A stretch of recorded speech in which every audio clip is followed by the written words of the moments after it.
kũrũgamia Kina Maybe TV haha nĩho mũciĩ wĩigue wĩ mũcinge twamũrwo wa Kĩmani. Mũthia nyona kĩrĩa ĩracuhĩrĩirie William Ruto mwena wa Kilifi nĩ ĩratũma anene a ũgitĩri wa president mahũthũrio. Rĩu nĩ ĩhetwo wĩra rũhonge-inĩ rwa Kenya Port Authority nĩyo KPA. Na andũ hau kĩambĩrĩria nĩ maragĩkoretwo makiuga nĩ kakara cia thirikari ici, tondũ mwanake ũyũ gũkorwo agĩtuĩka ona he hĩndĩ ĩngĩ bado agĩkĩte kaũndũ ta kau. Na mbica cirakĩmachi cia hĩndĩ ĩyo na cia hĩndĩ ĩno, hĩndĩ ĩno agagĩkorwo agĩkĩrĩte, rĩu atabania na athuthuria nĩo aya. Tũkona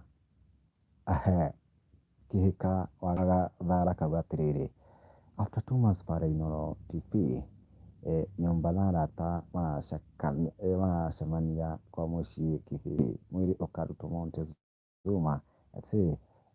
Andũ magĩcaria hihi after hau ahota gũkĩũragwo ta Jack. Mũnyi akauga after 2 months RIP, Babu Mwangi akauga scripted, well scripted. Give Alex Njĩhĩ akauga atĩ where will be the president tomorrow project there for a job is launching, just hug the president. Andũ makĩrekereirie mawoni ngũrani tondũ ũndũ ũyũ nĩ ũrakĩhutirie andũ mũno, na ngwĩciria nawe nĩ ũrakĩmakio tondũ security breach nĩ kĩndũ kĩnene mũno ta ũrĩa Gachagua mũthenya wa ira arakiugire.